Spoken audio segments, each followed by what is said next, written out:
All right, yo, what's good, everybody? All right, so if y'all just tuning in.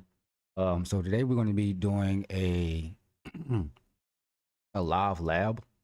We're going to be doing a live simulation from Mike Holcomb that we got from his LinkedIn post, and I can show you a little bit of it right here. You get an understanding. So we're going to be. This is the lab itself that we got from Mike Holcomb. Hack your first OT ICS system for free. No hardware required. It is a PLC sim lab from Mike Holcomb. And if you want to follow Mike Holcomb, he's one of the top leaders in cybersecurity, especially in the OT sector, like manufacturing OT side instead of the IT side. So we we're going to be hacking operation technology, industrial control systems, um, you can follow him on YouTube, of course. So I saw his lab posted on his LinkedIn account. And so I was like, hey, yo, I want to try this because I want to build my skills up. Because I work in controls, but I also want to move over towards the cybersecurity side of things. So I was like, all right, bet. This is a lab that we can really get our hands on. We don't have to have any hardware. He pretty much provided everything for us in this lab. So as I'm live today, we're going to be going through this lab step by step. Um, you know what I'm saying? Just to really get a feel of it, get our hands dirty, and something that we could possibly add to our resume. Um, for people that don't know, OT, ICS cybersecurity was something that was only talked about in the halls of CIA, NSA, or other government spy agencies in the world. Um, but you know what I'm saying? Today, all types of attackers are targeting OT, ICS environments from hacktivists to ransomware operators and everything in between. So this lab will walk you through the process of how to find a control system on the network, examine it for further details on how it operates and manipulate that control system to have an impact on the process which it controls, all in a simulated environment that is free and safe from blowing anything up. Now, I will be, if you can see in the background here, as you can see in the background here, I am running my Kali Linux on a virtual machine to do this lab. I highly recommend, saying you do that as well if you want to do this lab or do any type of lab work to use a virtual machine.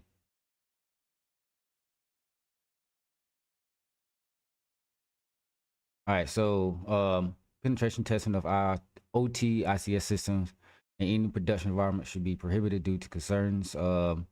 Information in this lab is provided for educational purposes only. It is expected to be used for the forces of good and not for evil. All right, so setting up your lab. All right, so this lab requires you to run several Python scripts. These will create a simple simulated control system environment on your target. The other script will be used to connect to, probe, and manipulate the control system. These labs have been tested on a Windows 11 system, but have not been tested on any other host. If you encounter any issues during the labs, try using ChatGPT or other, AI for troubleshooting.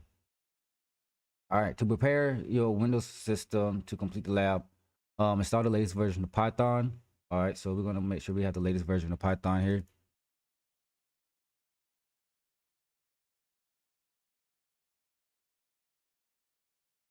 I can type. Hello.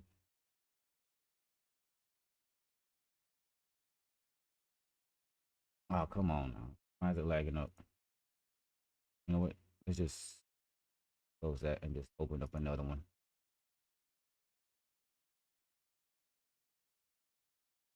See which version we have. All right, so we have the latest version, which is not bad. You know what I mean?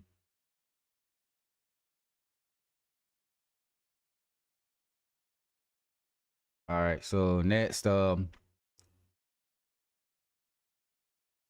want to install the Python Modbus emulator module. So we're gonna do that using the following command. I don't know if y'all can see my screen good, but we'll bring this up a little bit here so you can see my screen a little bit better. All right, so we're gonna install.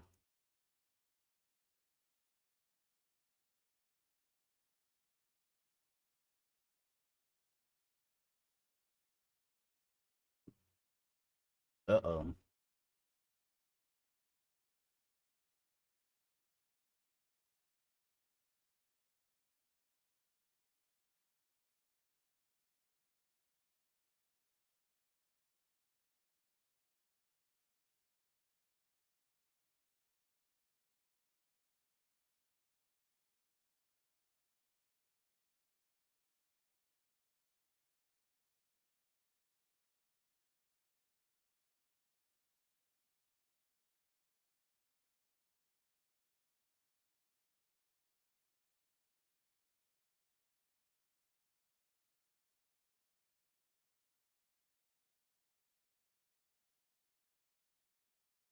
All right, so I guess we gotta. I don't know if we gotta create a Python environment to install this.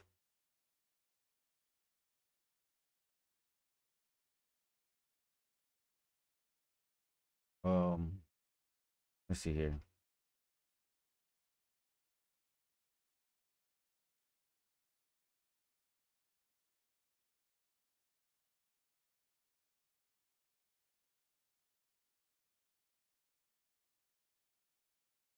All right, so we might have to create a Python environment.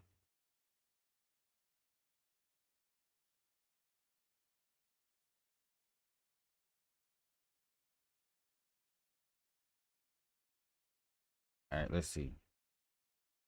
Move this up a little bit.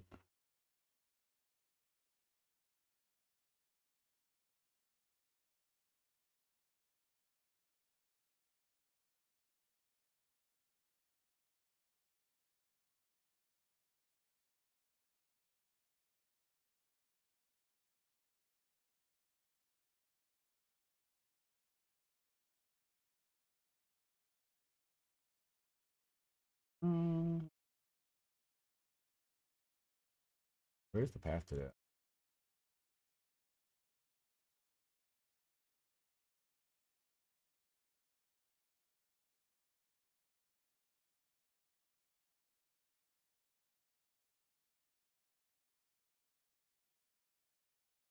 Let me see here.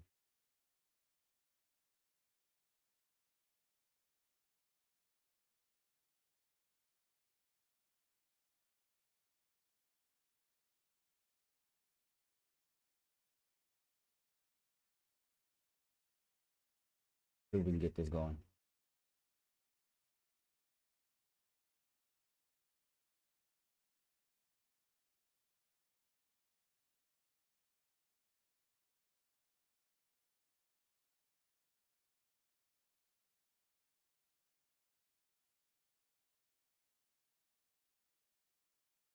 All right.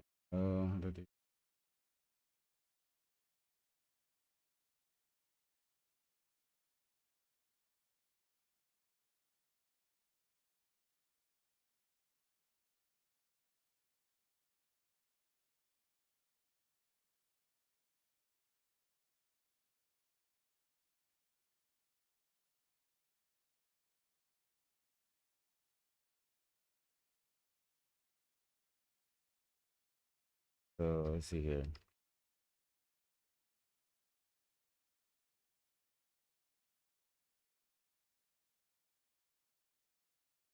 I am using ChatGPT for to help me. I'm not even gonna lie to y'all, or you know what I'm saying.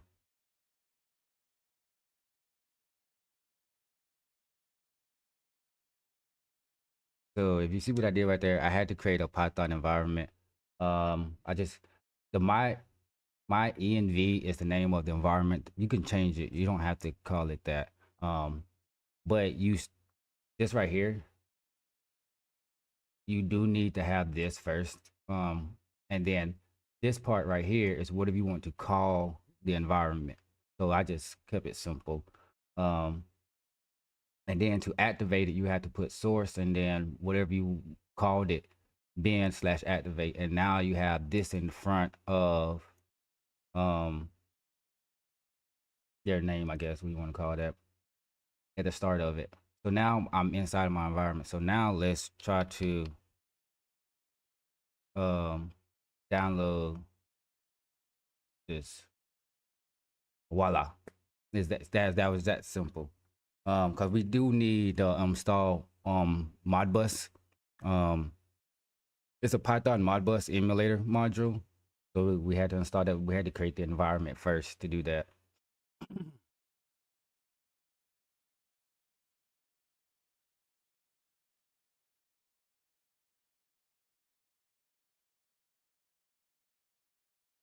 All right. I think since we're using Kali, we should have Nmap already. We got the files we need. All right. So to launch the simulated control of our system, to launch the simulated control system, use the following command from the command line. Okay. So let's see what we got here.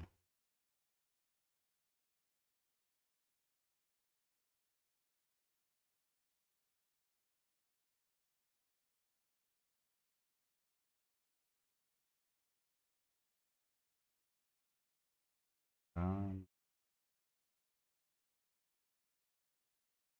let me see if I did that correctly.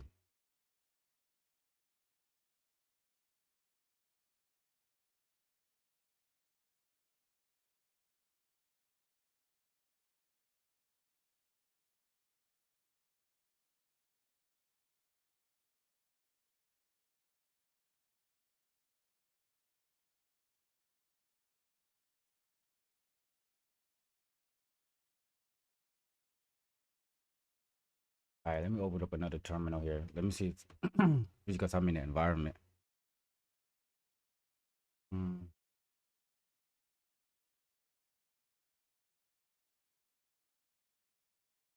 What? What world? I need a pseudo for this.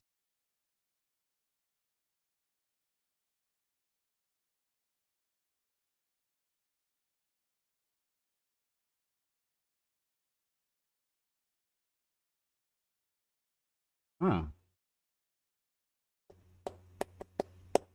Why is it not running?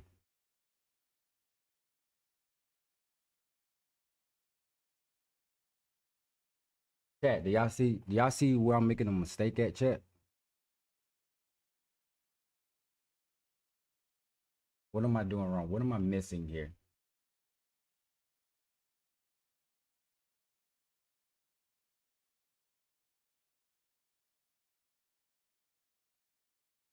Mm-hmm. Mm-hmm.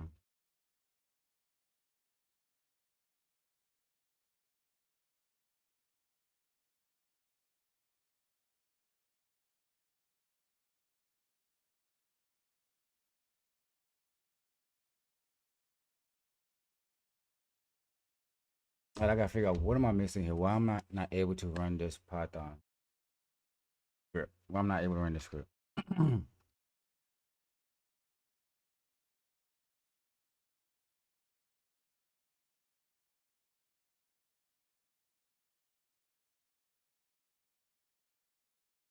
Mm-hmm.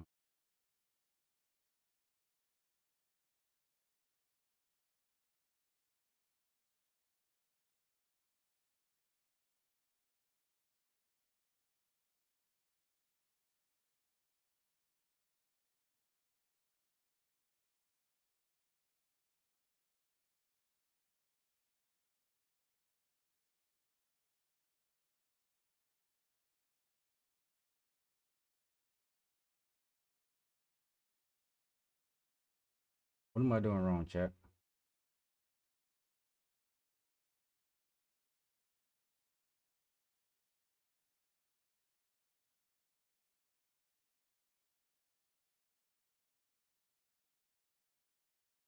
Oh, I know what I'm doing.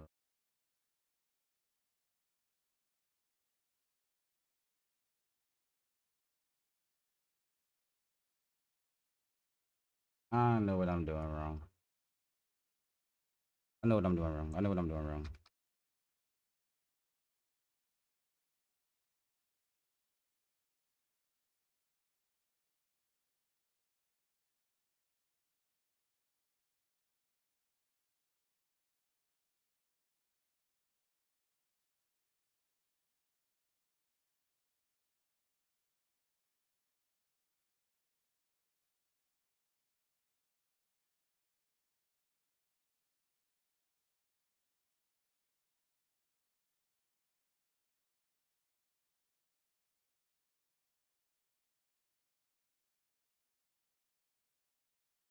No, no, no, no, no, no, no.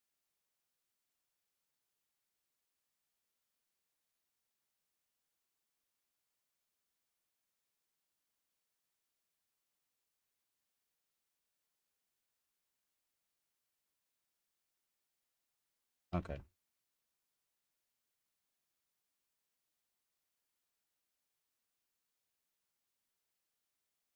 I should have really like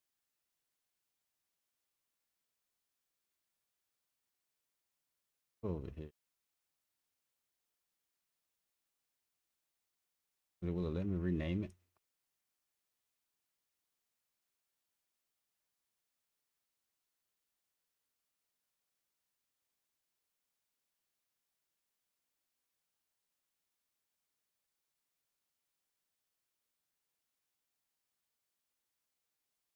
It will not.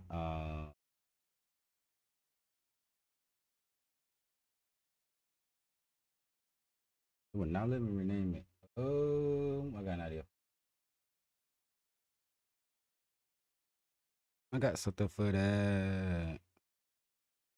Got something for that. Hmm?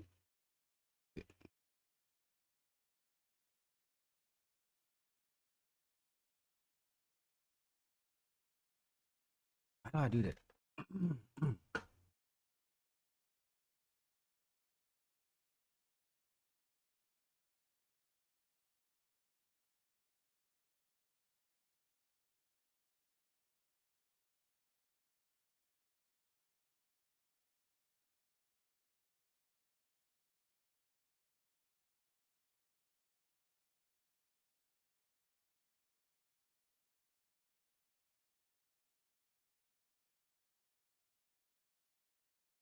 Yeah.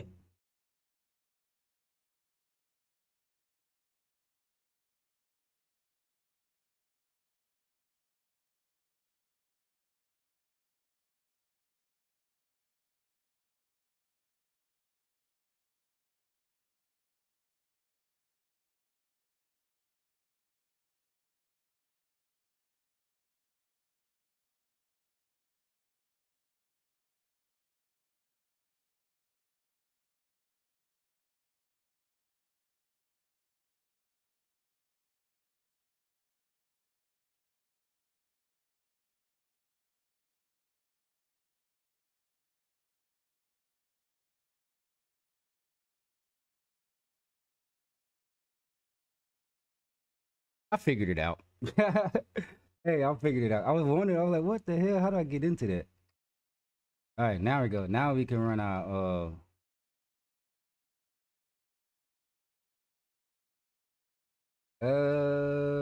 track back once we can call. So.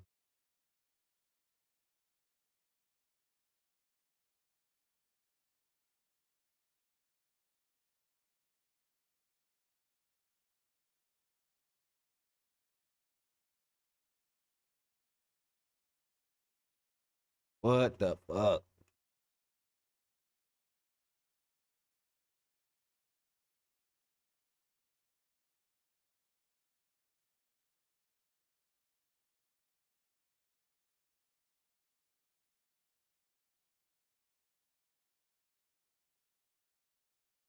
Come on, bus. Trace back. Most recent call last file. Line 5 in module from server is sync audio input. Module not found error. No module name. Server audio.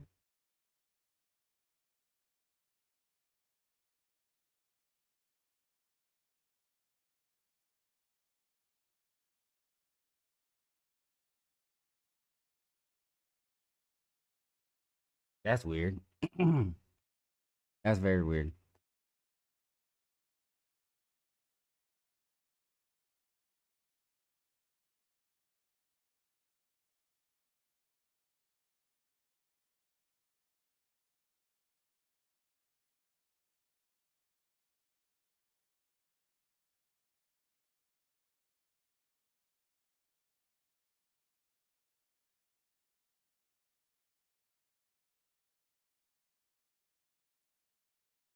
Didn't I do that though?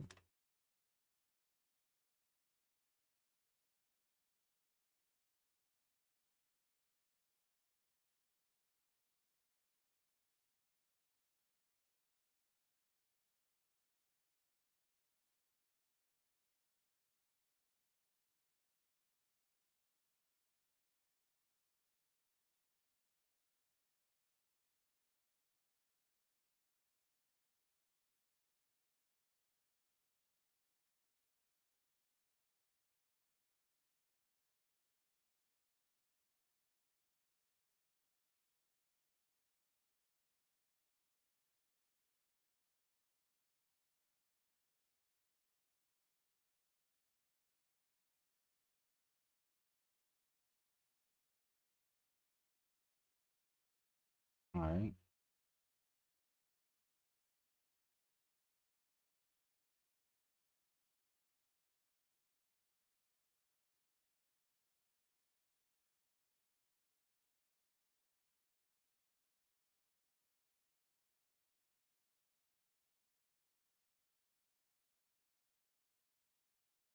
Let me see. Let me see. Let me see. I'm definitely using ChatGPT to help me with it. It's like I'm like a chicken running around with his head cut off.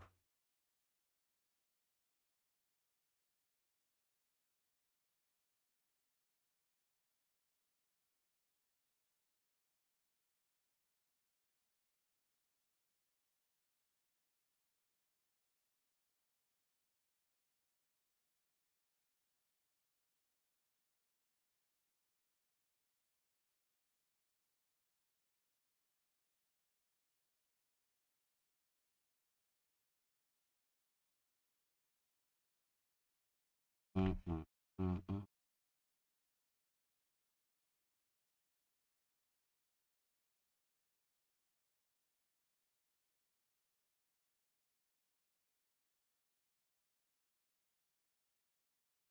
Let's try this again. So we're missing something here. We got to, I think it's, got to figure it out. Missing.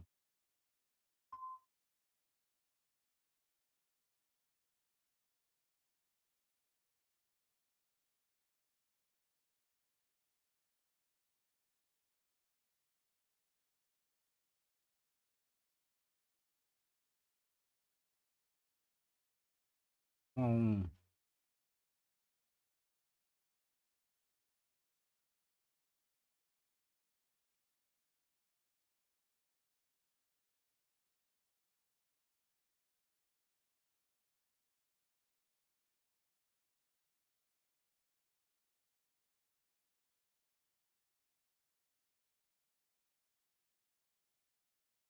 three point. Yeah.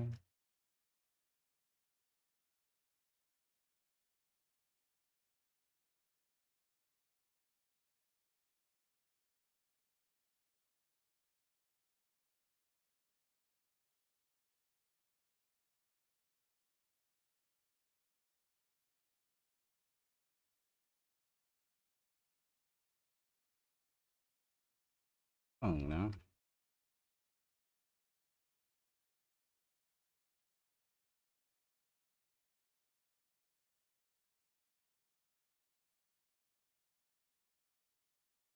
He's a part-time 3.3.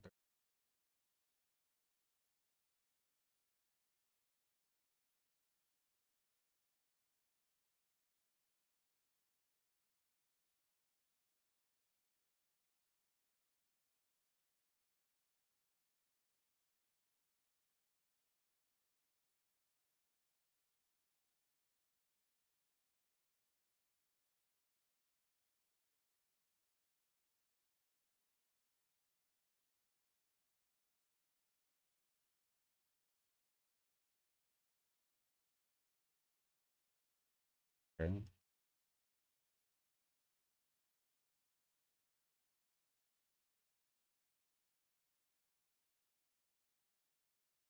All right, they got it. So I had to roll back. I had so. All right, so this is what I had. This is what I figured out. Okay.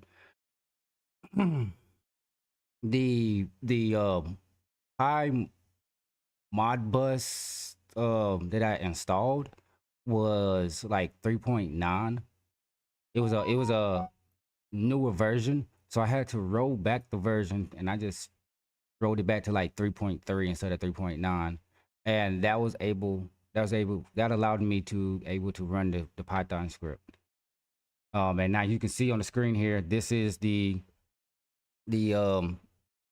emulator. This is the emulator. Um,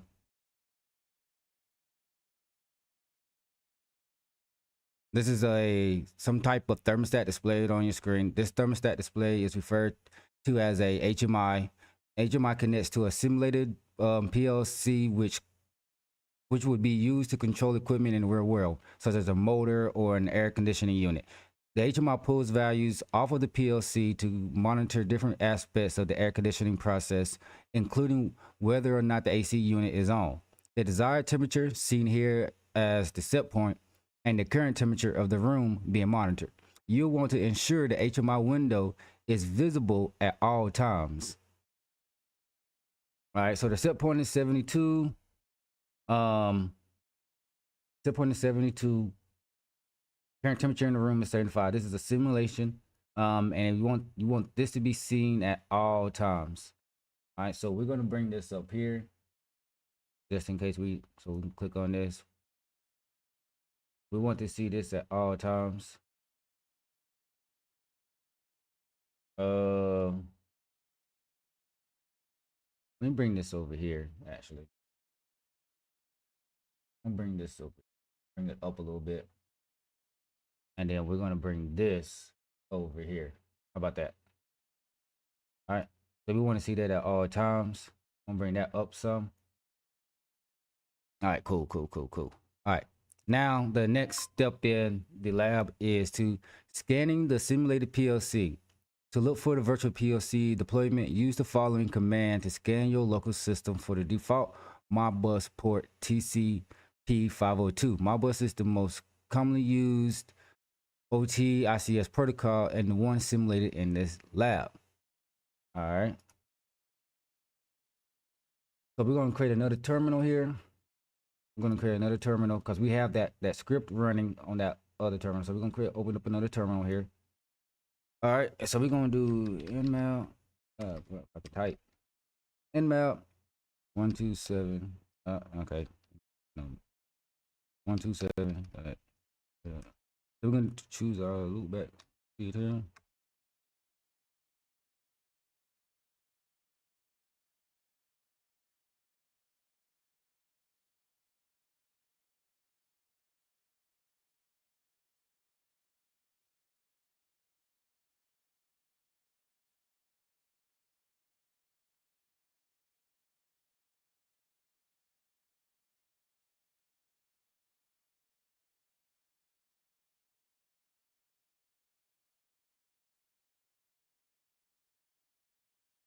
All right. So you run your nmap scan, and depending on saying what your device is connected to, it's going to determine what you see on the screen yourself.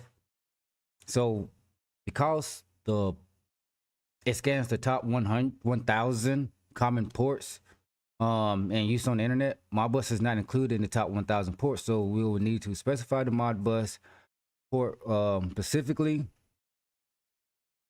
So we're going to use this command here. All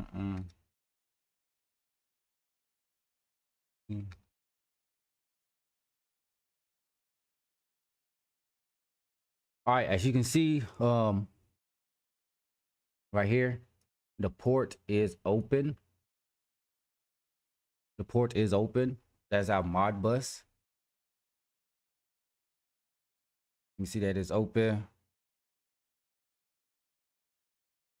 Well, hold on. Based on the output, we can see that TCP port 502 is open. This indicates that there is a service running on TCP 502. That does not necessarily guarantee that it is Modbus, since technically any service can run on any port. So it's just letting us know basically that port 502 is TCP and it is open, basically. All right. And 502 is which one is it? What did it say?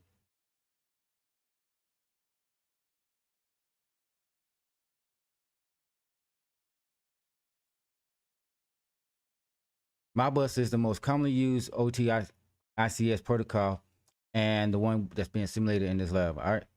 So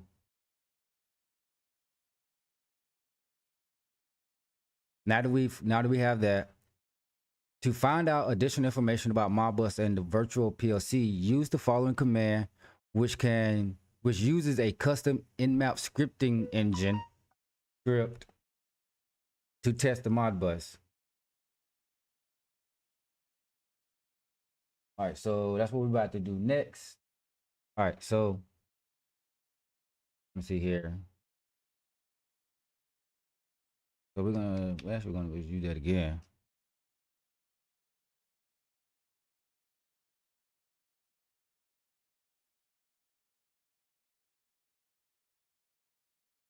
All right, so like like the lab is saying, okay, so we're trying to find out additional information about Modbus and the virtual PLC.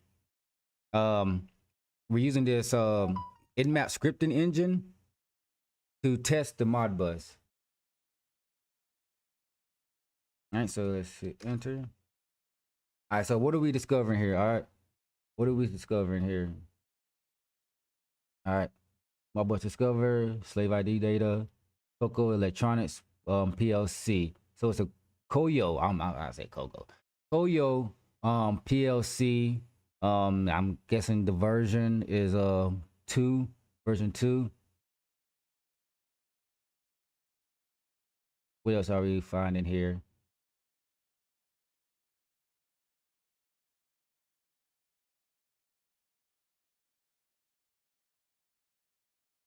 All right, so now we know that it is a Koyo Electronics PLC. Now, if we really wanted to do like some research, you know what I'm saying, we can actually just go on Google, and I guess Google this type of PLC. You know what I'm saying? We can just we got the type of PLC that it is. We can Google, get more information, tech specs of it, to learn more about the type of PLC that it is. I'm not sure that's going to be included into the lab, but I'm just saying though, from an ethical hacking mind frame, now that we have this type of information, we can do more research if needed.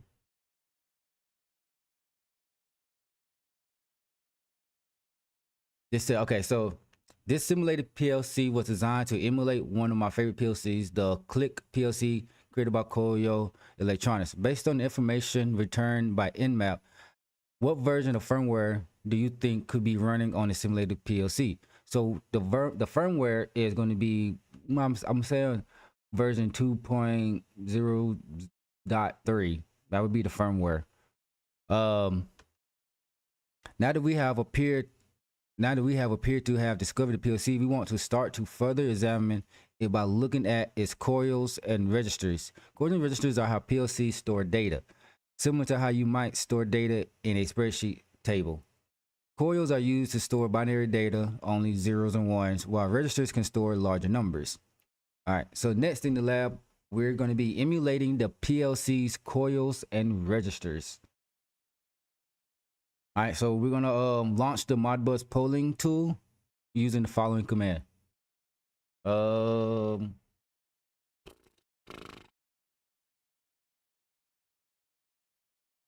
gonna bring this over here. I'm gonna open up another terminal. I'm gonna open up another terminal.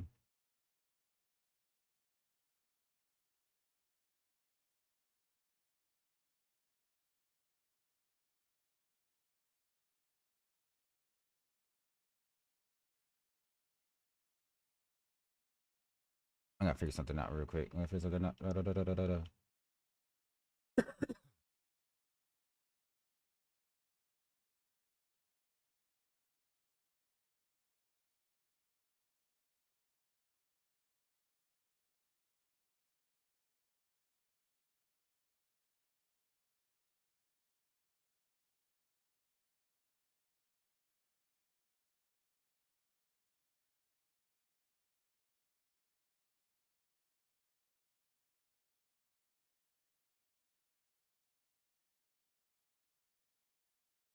Okay, that's what it was.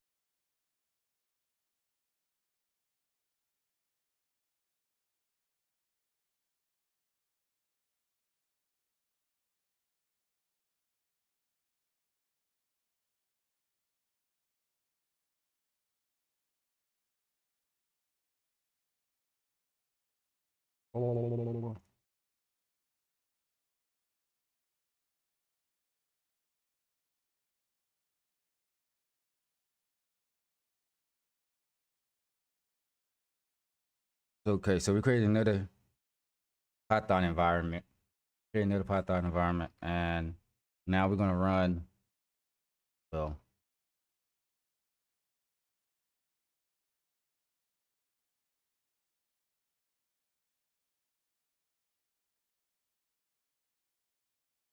mm,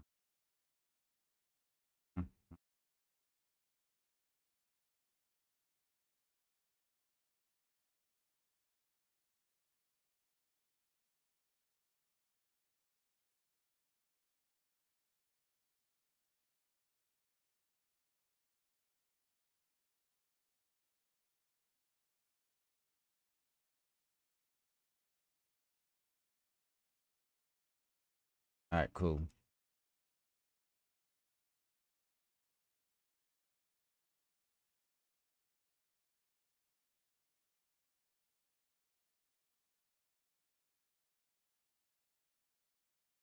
If I could type, come on.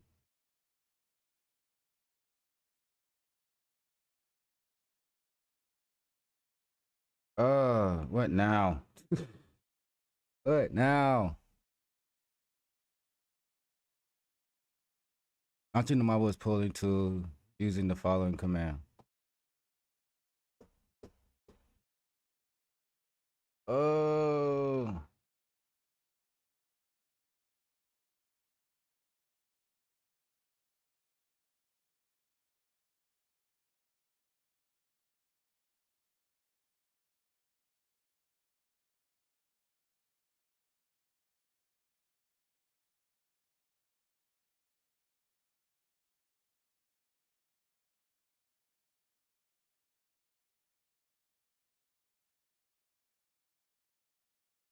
it's the issue now.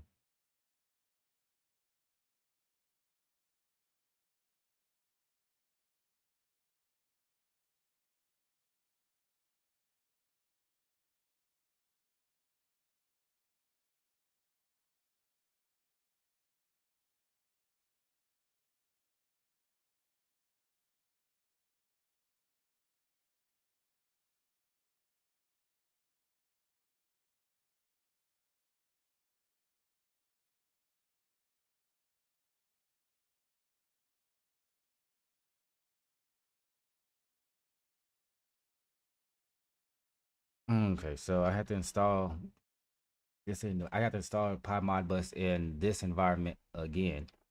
Um,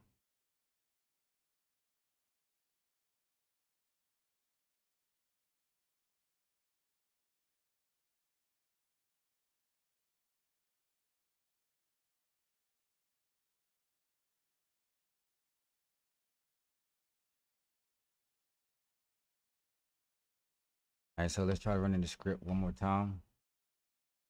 Voila, there we go. All right, so if y'all have any issues, like I'm having here, um, when you are in, you have to install the PyModBus.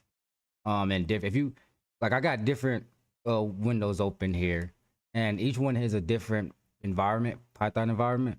So I'm learning this now. So when I create a new environment, I have to download and install the PyModBus in each different environment.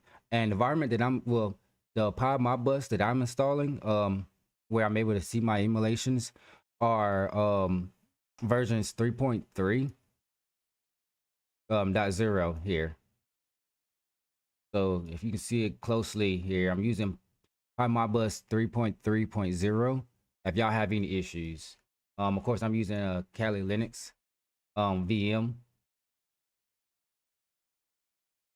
Okay, so now that we have the window, the Modbus pool tool window appear. In the Modbus host IP field, type in the IP address of the target host. In this lab, use the 127 one. That's the say for this lab purposes. Next, click the checkbox for read coils. Leave the other settings alone. All right, read coils here. At this time, I was and click start polling. All right, start polling. All right, at this time, the mobile polling tool connects to the PLC and reads the first 10 coils from the PLC. For this lab, the simulated PLC only has a total of 10 coils and 10 registers through the real PLCs. So, real PLCs have more, a lot more, of course. Watch the coil values for 30 seconds. Do you see any changes? So we're watching this. We want to see if we see any changes. You can see right now, we have all zeros except one right here in the 4th position. This is why to see OT, ICS testing, and attacks can be difficult. At first glance, I always see it as a bunch of numbers that mean absolutely nothing. It is our job to put meaning to the values. Somewhat like trying to solve a Sudoku puzzle. Looking at the values listed, the one item that should jump out is that the 4th value is the one, while all the other values are set to 0. True facts. All right, so we see 1 right here. See 1 right here. All right, remember our HMI? The value is reflected on the HMI. This value is reflected on the HMI. Any idea what it might be? If not, that's okay. You should see what it is shortly. So we have an HMI here. All right. Now 1 is in the 4th position. Everything else is 0.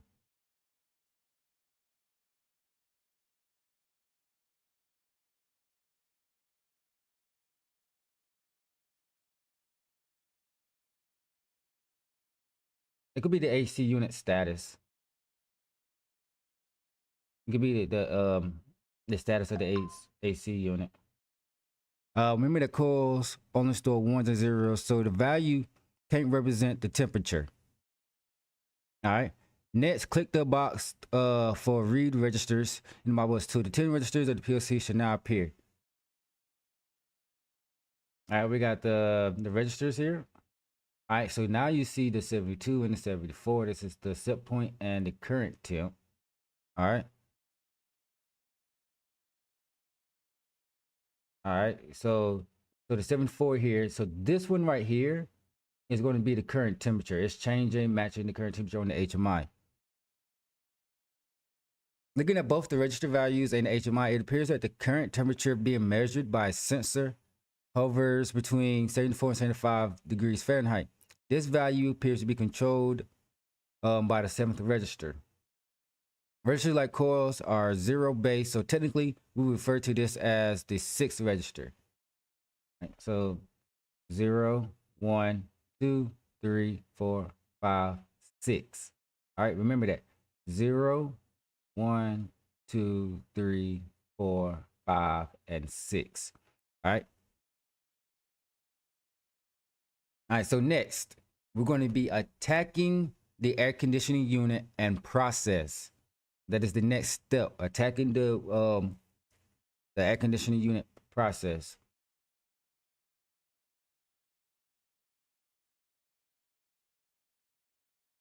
To launch our attack against the PLC and the AC process it controls, we're going to use a tool to connect to the PLC and overwrite the current temperature so that the PLC will think that the current temperature is lower than the desired temperature of 72 degrees. In theory, this should turn off the air conditioning and make some unhappy folks. You're going to make some people mad, of course. You know what I mean?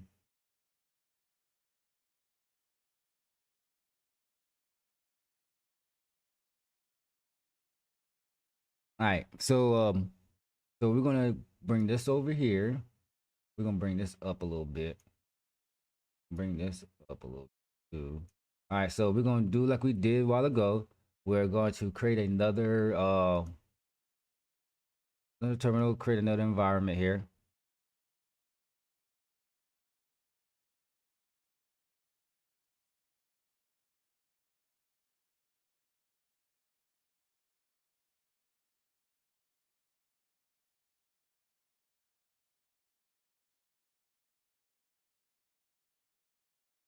All right, we're gonna call this one attack.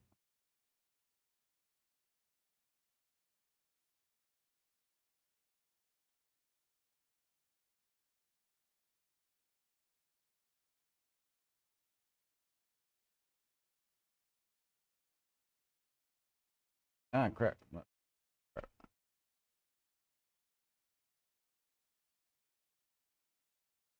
All right. Uh, Remember, all right. So now we're creating we're in another terminal, and we're creating another Python environment. We also have to reinstall, or we have to install the backdata version, a backdata version of PyModBus.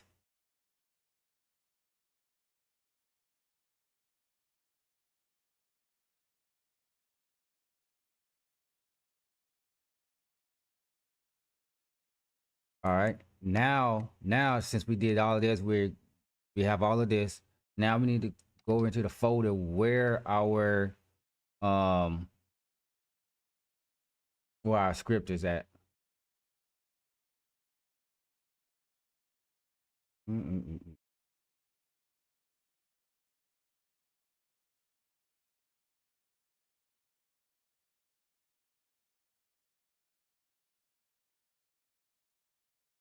Shit, no, no.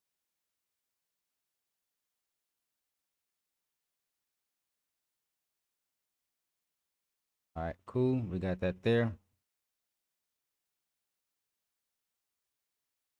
Mm,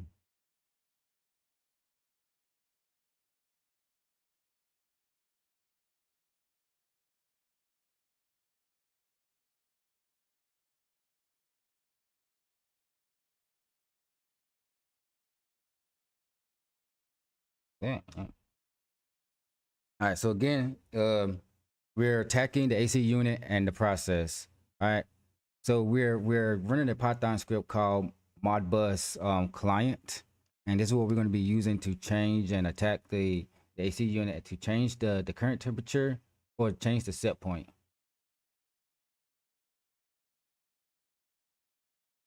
All right. So let's hit run on that. All right. Now we have a menu pop up. Now we have a menu pop up. It has successfully connected to the Modbus server. So it's connected to the PLC. All right. So now a menu popped up. Do you want to read the coils, write the coils, read the registers, write the registers, or exit? All right.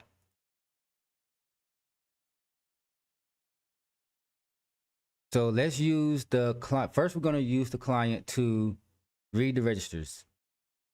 We want to see the same values that we are seeing in the GUI of the Modbus polling tool. To do this, select 3. And so we're going to hit 3. We're going to read it first, read the registers.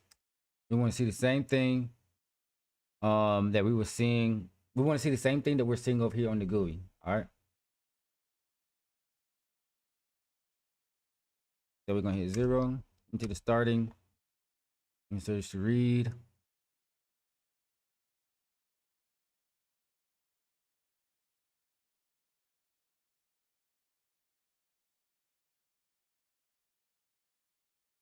All right, so we're going to, so there's 10 total. So we're going to go for 10 to the 10. All right, now we see, now that showed us the registers at the address. And you can see that it's 72, 74. That's what it was at the time. All right. You see the same values. All right. So this doesn't update in real time. It's just static. It's just stationary. It's what when you send that command, that's what it's gonna see at that point in time. It's not gonna update like the GUI is over here. All right. So next we're going to launch our attack. Let's change the current temperature to be less than 70 degrees. Since the current temperature, excuse me, since the current temperature would be under the desired temperature set point, the air conditioning unit should shut off. So let 4. So we're going to write the register. So we're going to change this, all right, into the starting address. And we're going to type in 6. Enter the register values as comma separated. Example 1, 2, 3. Blah, blah, blah, blah, blah, blah, blah. All right.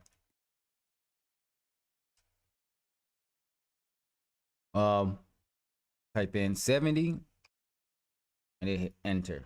All right. So we want it to be, so basically, like I said, like I said, all right, we're going to launch our attack. We're changing the current temperature to be listed as 70 degrees. So the current temperature, we want it to be set at 70 degrees. All right. So that's below the set point temperature. Okay. Therefore, thinking about it, that all right, so if the current temperature is below the set point, it's going to turn the AC off. That is what we're, you know. All right. So let's go back over here. Oh, look and see what happened. It turned the AC off. It was only for a brief second. Did you catch that? Did you catch that? It was only for a brief moment, but it turned the AC off because it thought that it was below the set point. But the sensor reactivated it, and you know the temperature is the sensor is constantly sending feedback to the PLC, like, yo, this is my current temperature.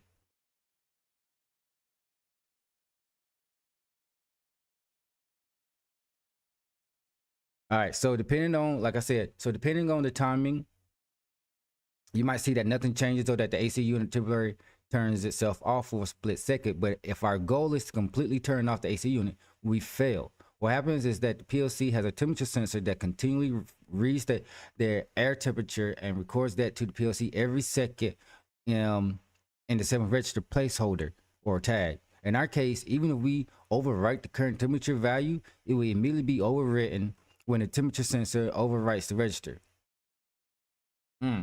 So how do we get past that? That is the real question. How do we get past that? Our plans are full, but is there another way to shut down the AC unit?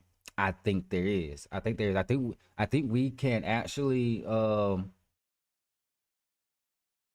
see in this emulator that we can write to the coils, and I believe that we might have to change the coils itself. That's what I'm assuming here. All right. You see that one, everything else is 0 except for that one. That one has meaning behind it, and I think that the one um hmm hmm let's write that register again. I want to try something here real quick. I want to see something. So we're going to write the register starting address 6, and we're going to change it to back to 70 again. All right, watch this one right here, y'all. Watch this one. If that one changes to a 0 when that shuts off, then I think we're onto something here. Bam! Oh, y'all saw it. Y'all saw it, right? Y'all saw it, right? Okay. All right. All right. So I'm not tripping. Okay. All right. We onto something. All right. So if we can write to the coils here, we can turn this unit off. All right. So let's go back to the lab. Let's go back to the lab. All right. Let's go back to the lab. So even though we could update the current temperature value, it didn't do any good since the corresponding register value was overwritten by the sensor every second. In order to turn the AC unit off until an operator uses the HMI or physical unit to make a change, we can change the desired temperature set point. As long as the set point is above the current temperature, the AC unit should turn off and stay off. Use the following steps to set the set point to 99 degrees. All right, so we're gonna go back to registers here. All right, enter the starting address type 4. All right, for the starting address type 4, okay. All right, then enter. This specifies the 5th register. The temperature set point is stored as configured by the system users. For the new register value, type 99 and then hit enter.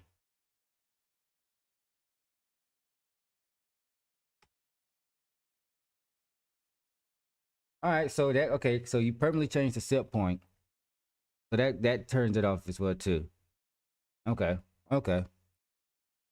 All right. So that's the end of the lab, honestly, y'all. So that's like so it says congratulations, you just now had your first OT system.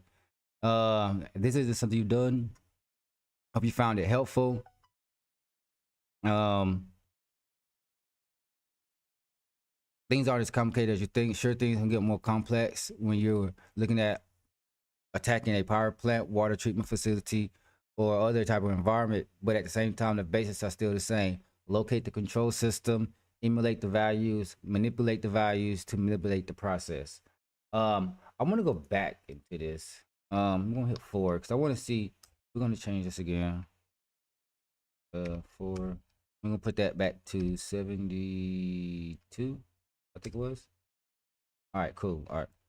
What happens if I change the coil? So let's go to 2. Setting address 0 1. I want that to be a 0. Oh.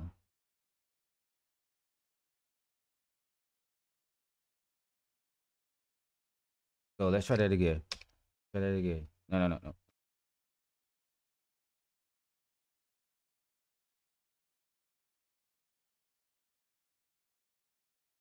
Ah, it does not work.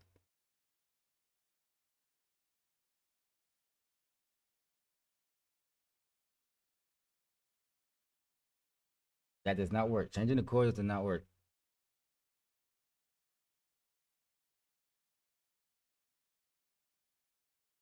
But we can change the registers though, like the data. All right. That's something I learned. I thought I was on something earlier. The coils and changing it to 0, but no, it does not. So I was wrong. But I did learn something though. We can change the registers though. If y'all enjoyed this lab, I got this lab here. Um,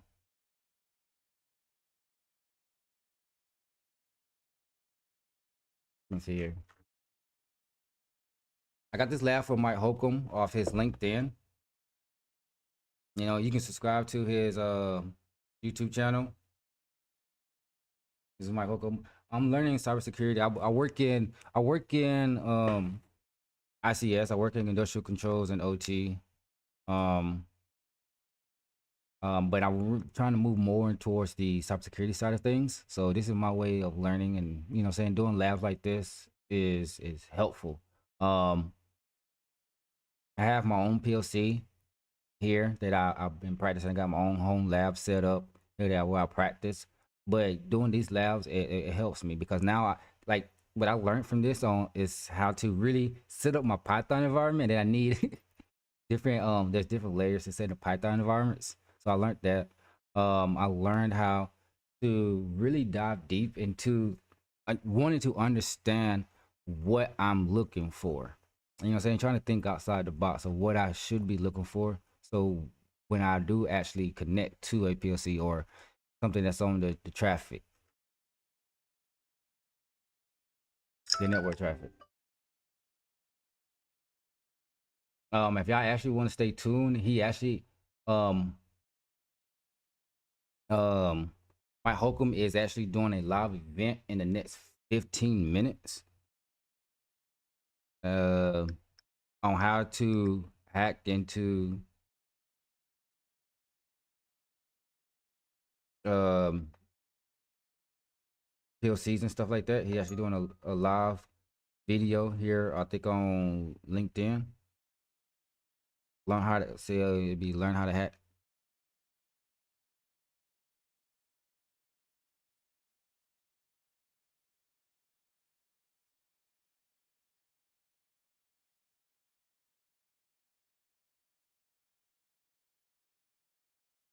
So I'll probably be streaming that here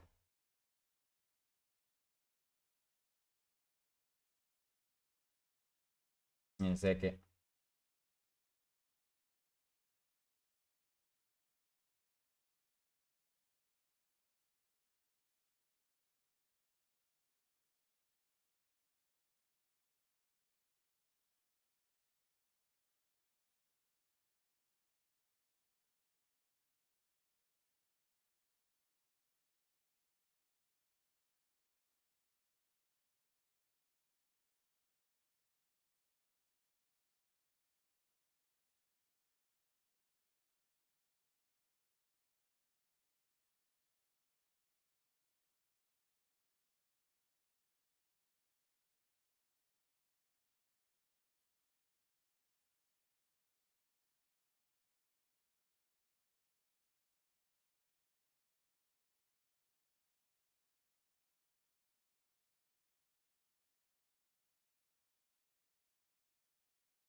again. I really started to want to do more sessions on Thursday afternoons. So my plan is to do another one next week as well, and talk about some of the insights, at least what I thought was interesting in the Dragos Urine report. It's the one report every year that I look to really see what's going on in the OT ICS cybersecurity landscape.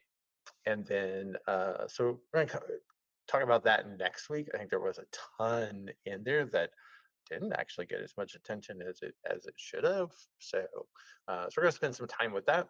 For today, though, I wanted to talk about this little hands-on lab that I had put together. I've been meaning to do this for quite some time.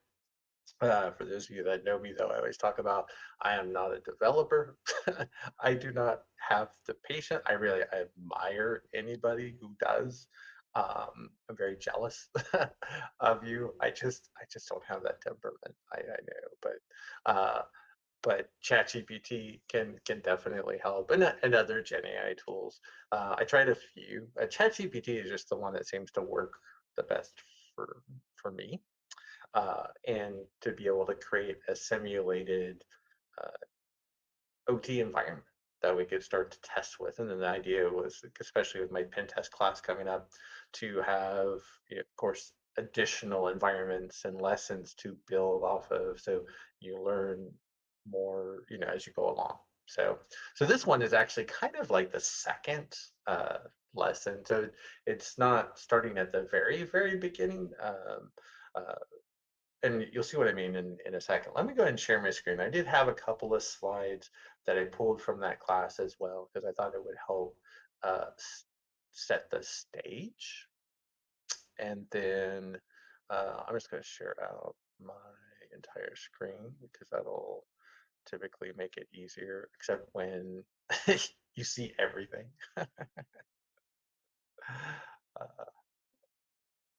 All right, so hopefully I'm going to see if I can see it on the other screen. Maybe. I don't know. Sometimes it works a little strange. I'll probably stop sharing to give me one sec because I really would like to see. Oh, it does look like it's. I did want to see questions as they pop up. So if you do have questions as you go along, you can see here the delay. There we go. So if you have questions as we go along, just feel free to drop them in the chat. So again, of course, quick disclaimer, everything that we're going to talk about is educational purposes only and not teaching you to hack into OT systems to go use this for the forces of evil. So also just to mention, when we talk about penetration testing in OT, never want to perform it in production. There can, yes, be lots of asterisks and caveats in certain environments, and that's, to be worked out in those environments. But I'll never tell anybody to do pen testing in a OT environment and in a production OT or ICS environment, like a manufacturing facility or a power plant. So primarily because of the safety concerns, so that would be number one, and then any availability issues, right? We don't want to crash the plant and have it our fault. So I love pen testing. I love pen testing a lot. I just don't want to get someone hurt, kill somebody, or bring down a plant that probably generates lots of money and potentially lead to people being out of work. That's just not something I would want. So again, I took a couple of the slides from the upcoming pen test course to just kind of set the stage and where I was going with this first lab. And so it was really when we talk about OT pen testing. That's why I wanted to write the course because you could talk to like 10 different people, and there's not that many that are truly experienced in true OT or ICS pen testing. Right? I can count them on two hands. Um, that when you look at OT pen testing and you talk to 10 different people, you probably get 10 or more different answers. I've actually had people start to answer it, then they come back and then they change it. So, and I get to talk with a lot of great people in the field and in the industry. And so again, I wanted to kind of take all of that and put it together into a course because I think there's a lot of misconceptions about pen testing in OT, especially for folks like myself that come from an IT cybersecurity background.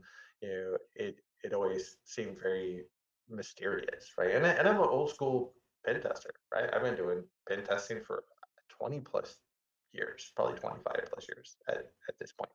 I love again doing pen testing, um, and and so again, it's really taking that into the OT world. So where do we start? So again, I put a timeline together, and some of you have seen this if you've seen some of my other content on YouTube or LinkedIn.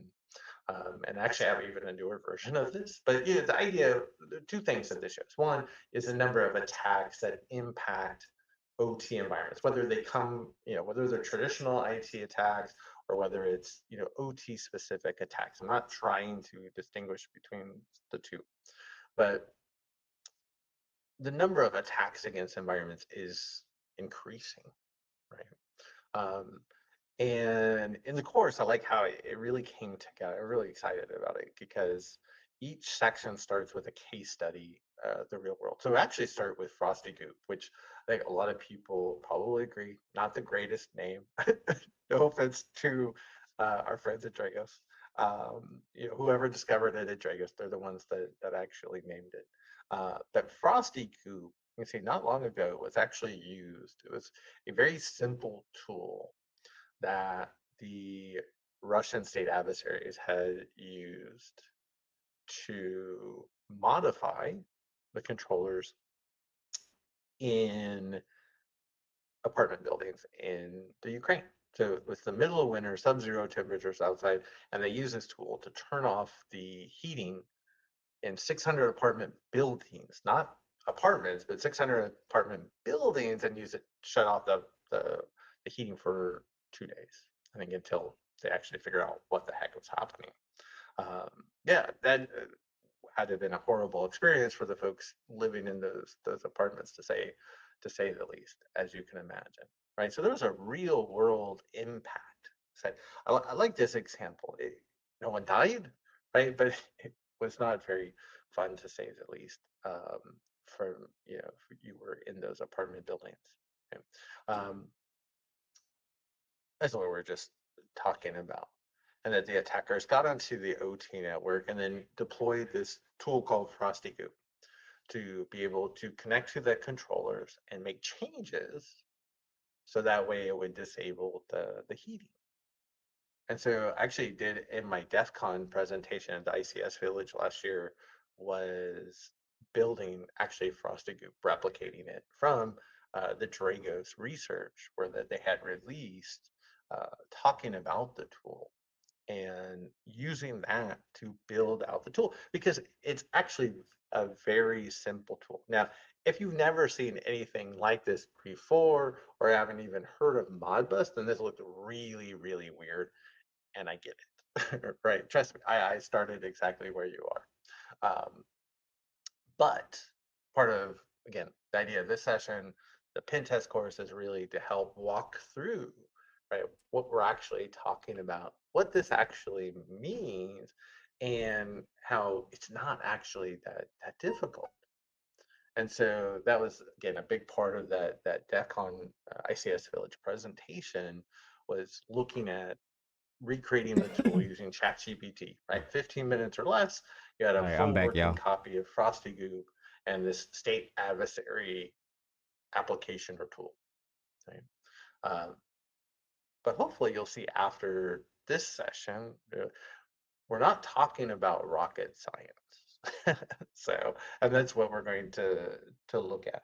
So and I'll come back and look at if there's any questions. So I'll kind of pause along the road. But if you're not familiar when we talk about OT or operational technology or ICS, industrial control systems, I use the terms interchangeably. Sometimes you'll hear me say control systems as well. Same thing. I use that. That's in the day job. I work for one of the world's largest engineering companies. They talk in control systems. We're really talking about the same thing. In this case, this is where this is my idea of showing part of a power plant, right? In that power plant, you see on the right hand side, we have a combustion chamber. That's what it's supposed to be. So the idea is that in that combustion chamber, you bring in natural gas and mix it with oxygen and light it on fire to generate a lot of heat. And then that heat can do things like generate steam, which then can be used to turn a turbine. And then that turbine will spin to turn a generator, how we make power. Um, so this is the idea that we have natural gas, right? We have a natural gas uh, supply that's coming into the power plant to go into the combustion chamber to heat to then generate ultimately electricity. That's the whole process that we're talking about that we want to look at controlling out in the real world. Or from, in an operations perspective, right? We want to make sure we're monitoring all of this that's happening in the plant, make sure everything looks good, right? And that if there's ever an issue, right, we get an alert, something looks weird on a monitoring screen, then we can take action. Right. That's the whole idea of OT and ICS and control systems, right? It allows us to monitor what's going on in the environment and then allows us to control. We can make changes. We can adjust as needed. Right. This also used to be, of course, all manual work back in the day. But now, because we have control systems, right? I talk about computers that we use to control things out in the real world, control that real world process, right? The physics of the plant. Some engineers hate when I say it's computer, but it is. They say it's system. Okay. So, but if I'm bringing in natural gas, right? If I have natural gas, I want to make sure, right? Is the flow appropriate? Is it not too fast, not too slow, right? We have to make sure it's just right. Maybe there's a point where we need to cut it off, right? So those are things that we need to be able to monitor for, right? And like the turbine, right? How fast is that turbine spinning? Is it too fast, too slow, or right, just right? Maybe is it starting to overheat, right? Those are all things we need to monitor for and be able to adjust for. So to be able to monitor what's going on physically in the environment, this is where we'll deploy controllers. So in this case, we talk about a PLC, programmable logic controller. And this is what we're going to simulate in the lab today. Because it costs 400 or 500 bucks to buy one of these, a cheap one. Right? So that's a lot of money, right? And there's not a ton of virtual environments out there. Really, up until 6 months ago, there was like one really that was free to use, and we'll talk about those, right? But so in a plant, we'll have something like a PLC, right? PLC again, it's essentially a computer, right? It's got a processor, memory. It has just a very little hard drive. It's not storing like massive spreadsheets or anything, right? It just needs a little logic to understand what it's supposed to do. And so in this case, those PLCs are physically wired into things in the real world, like things like sensors, right? And that's where we talk about inputs. So we can take a measurement and we can bring that information and put it into the PLC. And then the PLC, based off of its programming, can take action. And then it can also, part of that action is it can trigger actions out in the real world. And so that's what we're going to look in the lab today. So it should be something that you recognize and you can be able to work with as that first lab. Now, of course, future labs will be like, it's not going to be easy to recognize. You're not going to know what it is, at least by default. So it's all about kind of solving the mystery of, okay, what the heck is this thing? That's when I think of OT penetration testing, that's what I'm really thinking about. Because one thing, and I'm probably jumping ahead, so I'll kind of pause there for a second. So now, also with that PLC, I also mentioned, right, one of the main roles of OT or IC is all about monitoring, right? So we need to be able to see as humans also what's going on in the environment. So we have things like HMIs. This would be a screen, right? That communicates with the PLC to tell us, okay, what's going on, right? So we have this physical process, like in this case, right, natural gas flowing into the uh, combustion chamber, right? And we want to monitor that entire process. To do that, we actually have a PLC, right? The programmable logic controller. I'm simplifying it, but you get the idea, right? It's physically wired. There are literally wires from the controller to the different instrumentation and things like actuators that maybe, like if I want to open a valve or close it, or maybe I want to turn it a little or close it a lot, right? That those are wired into the PLC. And what I can see from the HMI is the data on the PLC that is pulling from the environment that we're trusting is as it should be. It doesn't mean that somebody hasn't come in and manipulated those values, though, which is what we're going to see. And that's what happened in Frosty Goop, where they turned the heating off for 2 days in the middle of winter with sub-zero temperatures outside. Right. So it's really about, right, what if a hacker or an attacker does get into the OT environment? How are they able to, find that HMI? What if they find the PLC and then start to manipulate those values, which then lead to real world consequences? There's a lot there, right? So again, I'm not going to try to jump ahead too much. But are there any questions so far? I'll take a quick pause there. But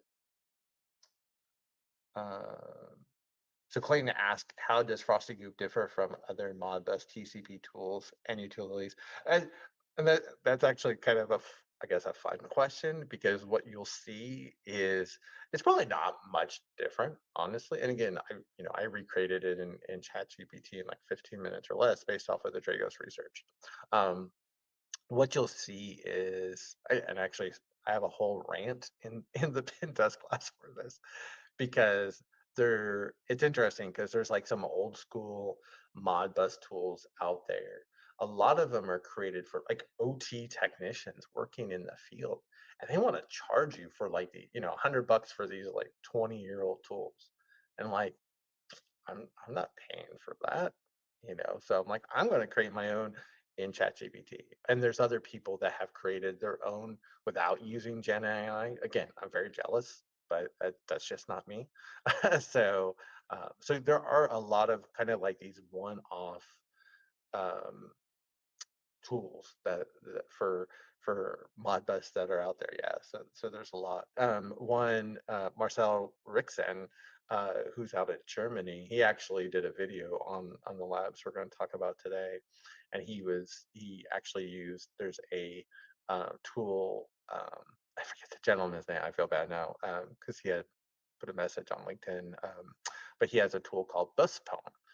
So it's kind of like what we're looking at today, but he's using a web interface to do it, which is nice from that perspective. I'm working on a kind of a similar version, which will make it easier to update values. Like if you had access to that controller, right, and I want to change a value where I can do it in a web interface. Today we're going to do it in a command line, and there's a reason for that. So, but hopefully that answers your question. So we're getting to the hacking part. So we just got to get the background to understand, right, what we're actually doing, right? So again, this is what we're going to essentially simulate, but I'm not simulating the power plant yet, right? So this lab is going to be, again, it's going to be something that you are more familiar. I did want to make the point though, and I think this is one of the things that a lot of people don't realize, that if you go into an OT environment, right, you have things like if I go into a power plant, I use power plant because my first project that I walked onto was one of the world's largest, kind of traditional, like non-nuclear power plants. And I remember this is like back in 2012, so 13, 14 years ago. You walk in, and the one thing that I had not realized, which was crazy for me coming from an IT cybersecurity background, is that yes, we have all of these physical systems in the real world that run the process, right? Like the power plant. We generate electricity, right? And then we have these OT assets like PLCs and HMIs. There's a few others as well.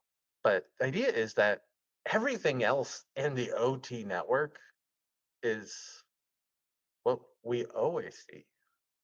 Normally I would ask, but since there's a big delay, so the idea is there's Windows machines everywhere. I mean, you'll see Active Directory, right? Like, wow, right? For yeah, usernames and password, like for authentication for the Windows machines, right? And you use GPOs you might use for things like system hardening, right? We have engineering workstations, which are pretty much just laptops, or sometimes they're like an old school kind of workstation, but you use that to connect to that PLC to do things like upgrade firmware or make programming changes. Because what we'll see today is that that PLC, right, it has its own logic inside of it, right? And it monitors what's going in the environment. It has to have the logic. How does it respond? And you'll again, you'll see what I mean using a common example that should be familiar to everybody. I think, yeah, we have the physical systems, right? Then we have the computers or the OT or the control systems that, yeah, monitor and control those real world processes, the physics of the plant. And then pretty much it's Windows everywhere. It's again, it's still crazy to me a lot of times. And yes, you might see some Linux, here or there, but I mean, it's like, it's not like in the IT world where you'll see more Linux, percentage wise. Um, Linux is pretty limited in the OT world. So that's the OT network, right? And then we have the IT network, and that we can allow communication between them, and we can have OT send into IT, and we could potentially have IT reach into OT, which is where we get into trouble, right? Because if OT can reach into OT, that's where an attacker could also, if they get into the IT network, reach into the OT network. Right? So we talked about all those control systems and then all these Windows machines, which makes it really easy for attackers to move from IT to OT because everything is Windows. This is where they talk about there's phase one attacks and there's phase two attacks. And whether we look at it from an attack perspective or we're penetration testers, right? If you look at, you might have heard of like of a group called Volt Typhoon. Volt Typhoon is a Chinese state actor group that was responsible for getting into a significant portion of critical infrastructure in the United States and across the world. So they would have one main group that they would be really, really good at IT pen testing. So they would get into the IT network and then move into the IT or the OT network on just the Windows machines. And then once they got that foothold in the Windows environment in OT and probably took control of everything Windows related, then they handed off access to a group, a smaller group that they had that focused only on OT. And so when we're talking about OT or ICS pen testing, we're saying, hey, we've already got access to the entire Windows environment. Now we're focused on just those OT or those control systems like PLCs and HMIs. Right? In larger environments, you'll have what they call a DCS, like at that power plant. You'll have safety instrument and systems to help not only make sure that the plant stays safe, right? And it can shut down if there's ever a fault condition, but make sure that certain things can't happen if certain security controls aren't in place. And then SCADA, you might have also heard of the term. That just means we're monitoring and controlling something over a wide area link, right? So if I have a long pipeline that's hundreds of miles long, right, and we're monitoring little stations for that pipeline, every, let's say, 50 miles, then I'm doing that over a wide area link. That's called SCADA. All right. So now we're going to start to get to, yes, the part that everybody wants. But when you look at different control systems, they run different protocols. These protocols have all been adapted most of them, right, to run over TCP/IP these days, which is of course where the biggest risk comes from. And the kicker, remember, these were created 20 plus, 30 plus years ago in some cases, where no one ever thought about cybersecurity. It was all about just making sure everything worked. Right? And so Modbus is the most commonly used OT protocol, which is the one we're simulating today. And I do have a couple of infographics or cheat sheets out there on LinkedIn. You can find these on my GitHub repository too. I have some links at the very end.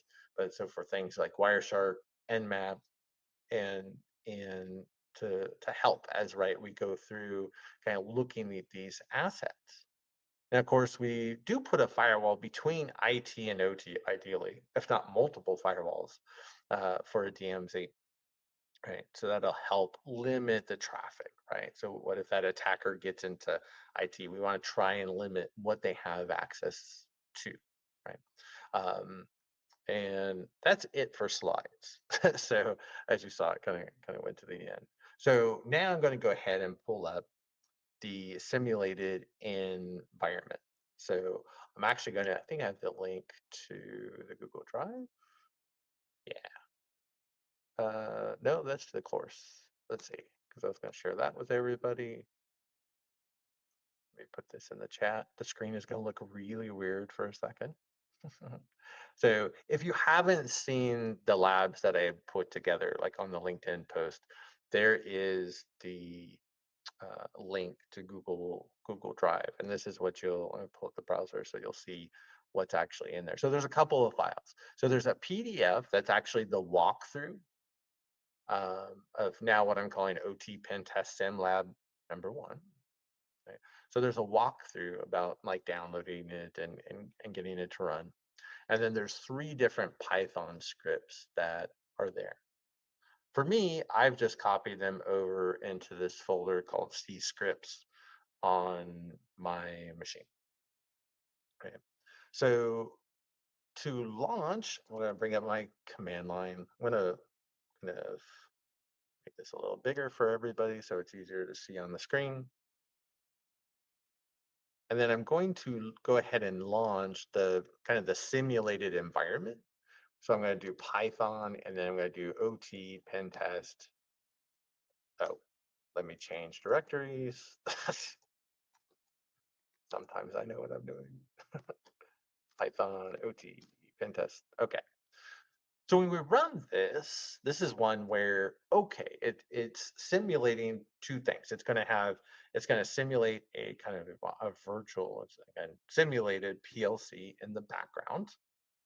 And then it's also giving us this really simple HMI, right? So if we go back to the screen, right, what we're talking about in this scenario, right, is we're simulating the PLC that's getting the values right from the environment from things like sensors, and then it's simulating a really simple graphical interface that we as humans could use to not only monitor to see what's going on, but we can interact with the system, right? That's what we're simulating, a PLC and the All HMI. right, so if y'all just tuning So in, again, very simple, this is the lab there's that nothing I special. did It's, earlier in the live if we go stream. back and look at it, So this is you can the see creator that, of that oh, lab. okay, well, He's this, doing it it here looks on like LinkedIn, something but like this is the lab that I a created earlier thermostat, or did right? earlier.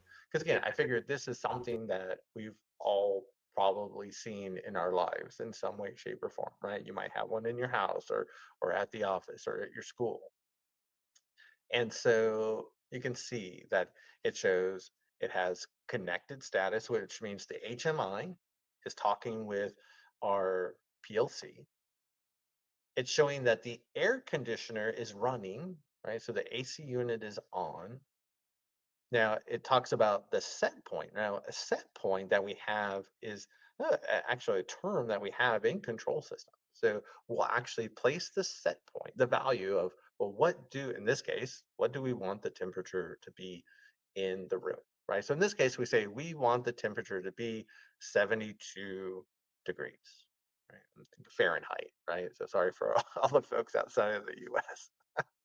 And then we talk about Well, what's the current temperature? So the idea is that that PLC is bringing in probably on it like every second, if not more frequent, the temperature in the room. What's the air temperature?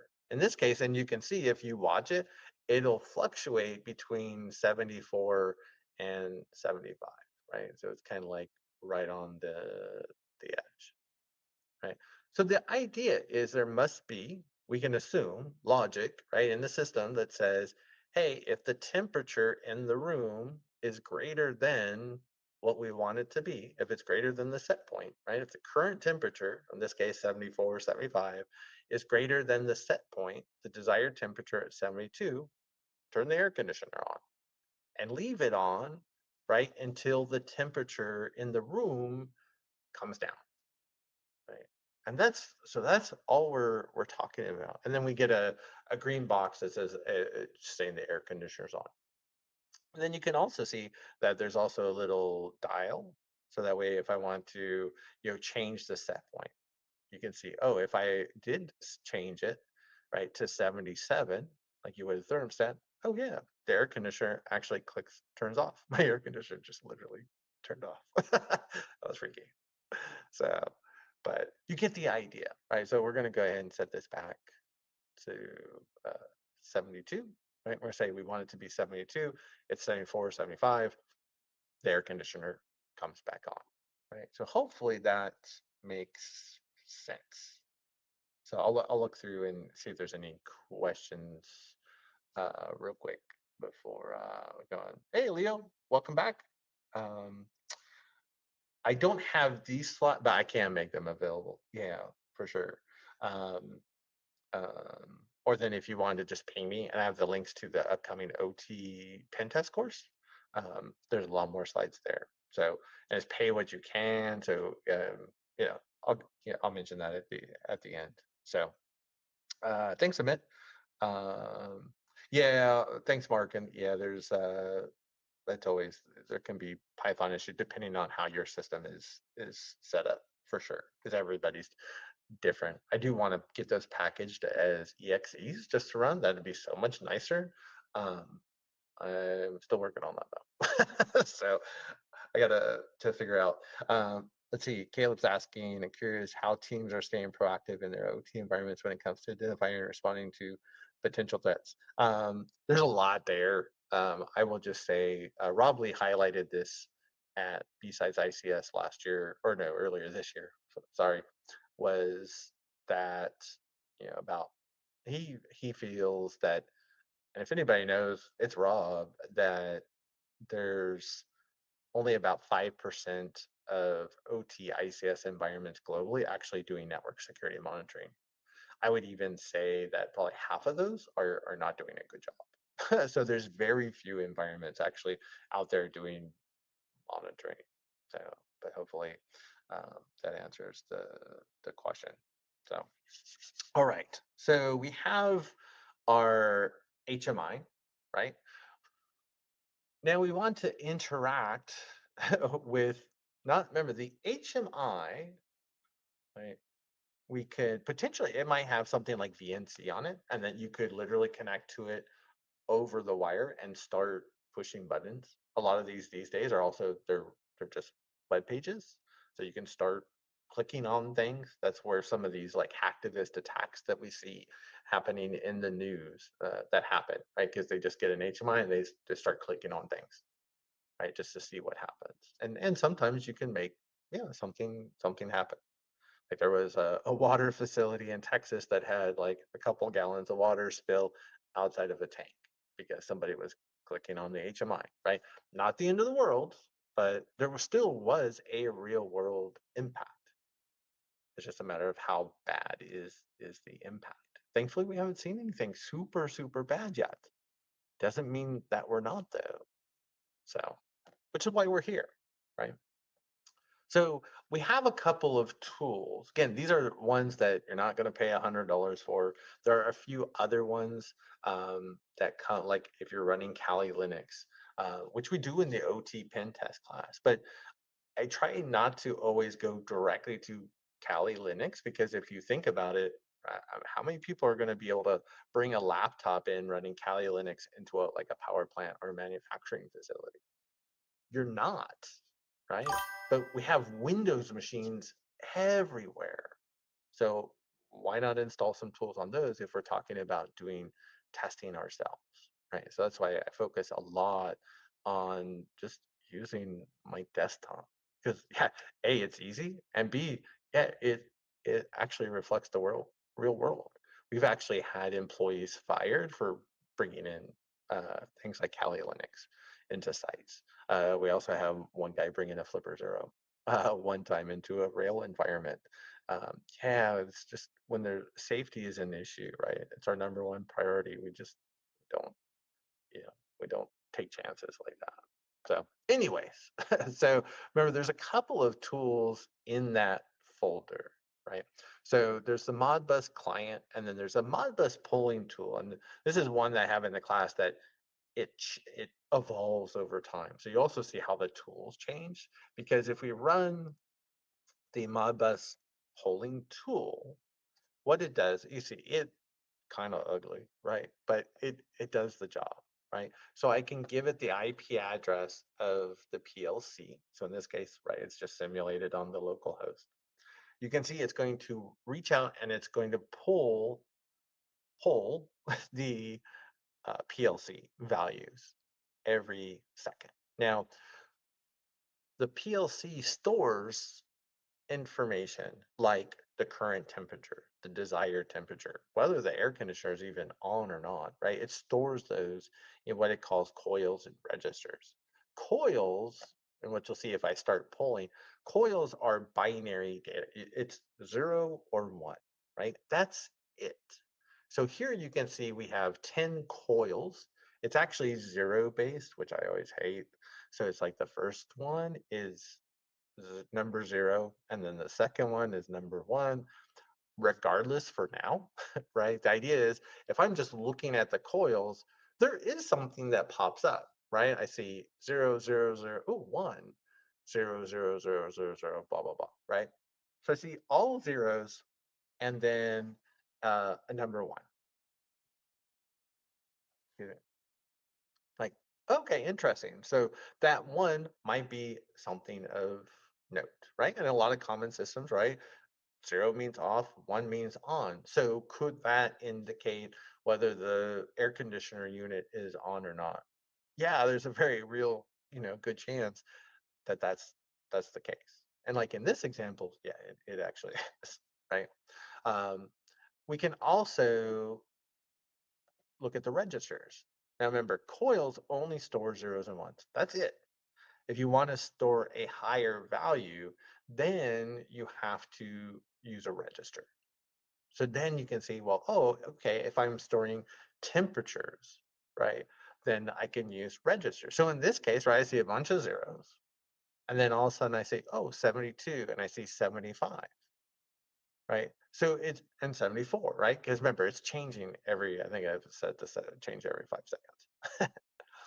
So we can see, okay, we have the HMI, we see the values, right, reflected. So we have a good understanding of, oh, okay, that 1 indicates the air conditioner is on, and that in these registers, I see the set point, the desired temperature, 72, and then the current temperature in the room that we're pulling in from a temperature sensor is fluctuating between 74 and 75.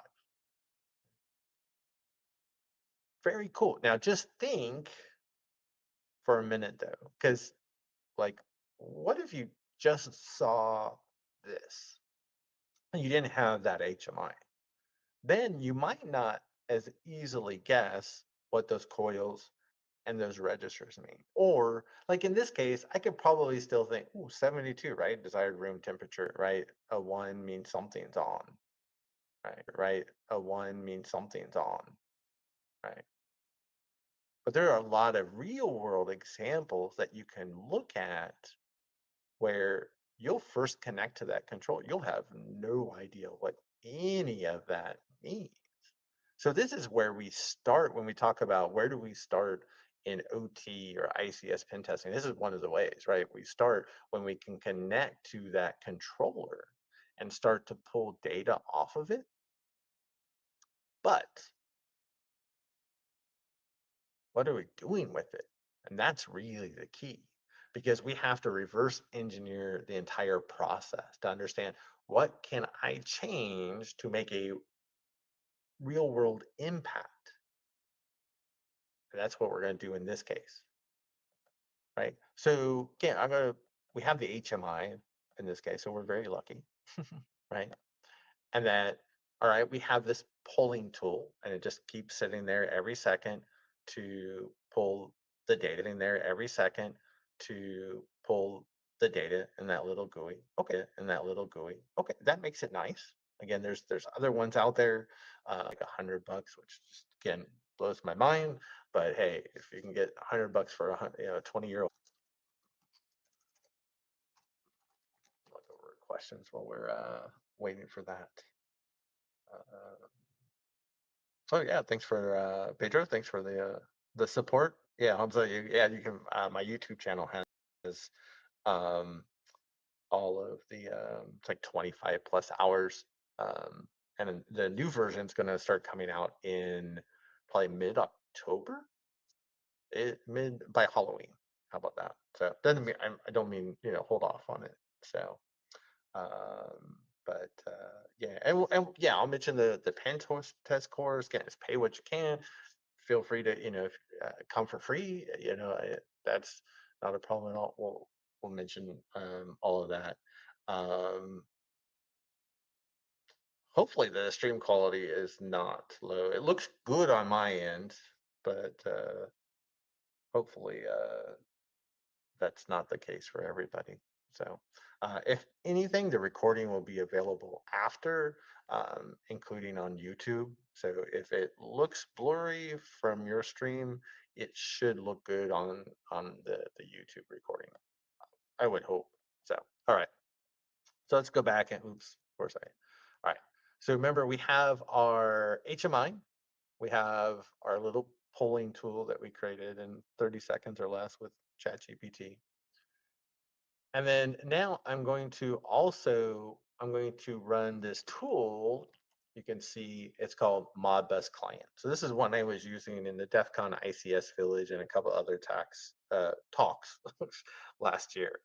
Uh, so it's not the prettiest so yeah, tool, as you'll see. So we're going to give it the IP address of the system we're going to connect to over Modbus. Now remember, Modbus is unauthenticated, and sure, it's unencrypted as well. Again, most OT environments don't worry about encryption.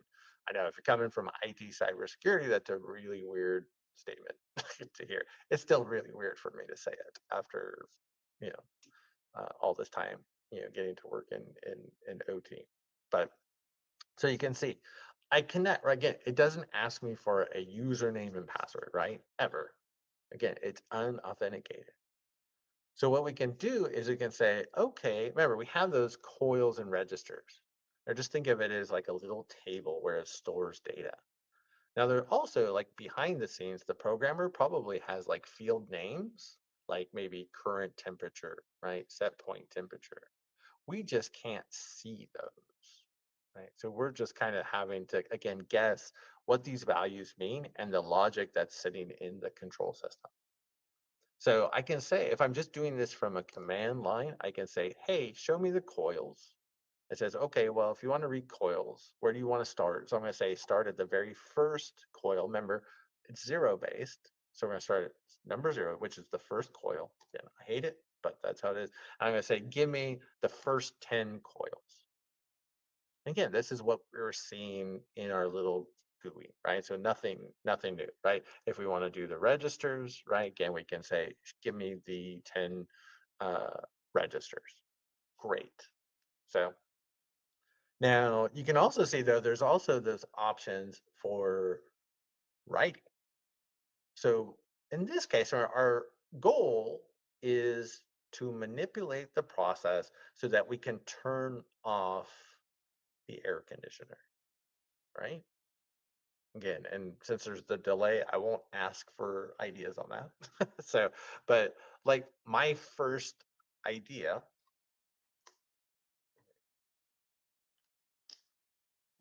my first idea would be, oh, well, can I just turn off the coil that says the air conditioner is on? So let's go ahead and try that. So I'm going to say, I'm going to write a coil. And remember, we're going to change the fourth coil, which is technically number 3. So I'm going to say, change the, the fourth coil, which is in the third position. I'm going to hit it. And then what do you want it to change? So I'm going to change that 1 from from a 1 to a 0. And so if I hit it, right? And if I was watching with this in Wireshark, and we spent some time in Wireshark in the class, what you'll see is, yeah, the command was sent, and that the PLC, right? It changed the 1 from this in that simulated controller. It's continually running in what they call a control loop. And it's just going over and over and over and over and over and over again. And so in this case, it's just saying, hey, if the current temperature is higher than the set point, the air conditioner needs to be on. So even if we say, oh, turn off the air conditioner that way, it's not going to work because it still sees the current temperature is higher than the set point. So the air conditioner will always be on while that is true, right? So then I would be like, okay, well then what if I change the current temperature so that it's lower than the set point? So let's go ahead and change the register, right, for the set point or for the current temperature. So this is the one I have to count, right? Because it's 0, 1, 2, 3, 4, 5, 6. So it's the 6th register, 7th in line, right? But 6th register, and that we're going to go ahead, in this case, to turn off the air conditioner, right? We would go ahead and have to, let's say, we'll set it to 60 degrees, right? 60 degrees is definitely under 72. It should go ahead and turn off the air conditioner, right? So we're going to go ahead and hit it. And you can see that the air conditioner actually went off for a second. Sometimes you don't even see it go off. But then it came back on, right? Because what's going on behind the scenes is that, remember, that controller it's connected to that temperature sensor. And that temperature sensor on that input is continually bringing in the temperature, maybe like every 1 second, right? And that's where, like in control systems, then we talk about, very finite, small amounts of time, right? Where we're talking milliseconds or even quicker. In that case, yeah, we're like in a second or so. So, like, yeah, we could actually see the air conditioner turn off. You would not want that type of condition to happen in like an industrial setting, like a power plant, right? But you could see it, right? It did turn off for a second, but then, oh, yeah, that sensor is continually bringing in the temperature and it's continually writing it to that register. So even though we and said, hey, 60, the idea is, oh, the temperature sensor, right? It just came back and updated the temperature. Could we create a script to sit there and just override it continually? You could, and it would just sit there and go kind of back and forth. And then kind of ugly, but it would kind of work. But there is the one way that we can do it, right? Is, well, what if we just remotely change the set point? Because if you think about it, that's something that's always meant for a human to set anyways. So it's not out of the ordinary for somebody to change a set point. Maybe, you know, I like it warmer anyways. So I'm going to turn 72 to 76. Like, oh, why don't we do that? Right? So let's go ahead and write to the register where now we're storing the set point. And then, okay, let's go ahead and change it. Oh, we'll just say, just so it stands out, I'm going to change it to, oh, Well, that was a bust, wasn't it? I'm going to write to the register. I'm going to say, well, which register are we going to write to? Right. So this should be number 4. And then what's the value going to be? So I want to set it to 80. And you can see now the set point is 80. And then the air conditioner clicked off, right? Because the air conditioner just went off again. That's really bizarre. The air conditioner, right? The set point, what we want it to be is 80 degrees now, which is a lot hotter than the current temperature of 74 or 75. So we actually were successful in turning off the air conditioner, like permanent. So in this case, right, maybe this is for an office and somebody comes in and it's really warm in the morning, right? Until somebody goes over to the HMI, right, or the thermostat on the wall and looks at the screen and says, oh, somebody set this to 80 degrees. Who the heck would have done that? Right. And then they go back and they set it to 72 and click, right, click the button, and then the air conditioner comes back on. That's really what we're talking about. In its most simplest form, when we talk about hacking, right, or doing pen testing in OT environments, it's very different than IT because we're talking about controlling, having an impact to a physical process in the real world. In this case, yeah, it's a really hopefully straightforward example of yeah, it's an air conditioner. Right. Now that air conditioner, we don't know. Also, one of the things from this aspect is, well, how big is that air conditioner? Right? Because maybe it's the air conditioner for my house. Maybe it's an air conditioner for a section within a manufacturing facility. I have one client in particular that they have a large manufacturing facility here in South Carolina. If they have their AC, their air conditioner units are bigger than my house. It's crazy. And if they were to lose even one of those air conditioning units for more than 4 hours, the entire batch that they produce is lost. And to redo that, it takes up to 6 weeks. So imagine if you lost 6 weeks of work, right? How many, for them, millions of dollars would be lost because their air conditioner went out for 4 hours. Well, what if you were a competitor, or what if you were a hacktivist, right? What if you were a state adversary? And you would be able to come in, turn off the temperature in the middle of the night. What if you, air conditioner turned back on? But what if you, right, came in, turned that air conditioner off in the middle of the night and there weren't any alarms, right? Because we should have alarms programmed into this as well to let human operators know when the air conditioner is turned off in that type of environment. Again, they lose their air conditioner, then they lose millions of dollars. That's where you have to start laying people off, right? That's one of my main goals is trying to prevent, right? I like helping people get jobs, not lose jobs. But again, hopefully that makes sense though. And if you have any questions, just throw them in the chat. But I'll kind of bring up that summary slide again, so you can kind of set it again. Again, this example is not the thermostat in the AC, but it doesn't matter at a high level. And I get it. Some engineers also hate when I say that, but it doesn't matter if you're doing this in like with that maybe an HVAC unit in a manufacturing facility, in a power plant, in a water treatment facility. It could be a nuclear power plant. The basics, the fundamentals all work the same. And a lot of these different protocols and these different vendor systems that you have out there kind of all work the same.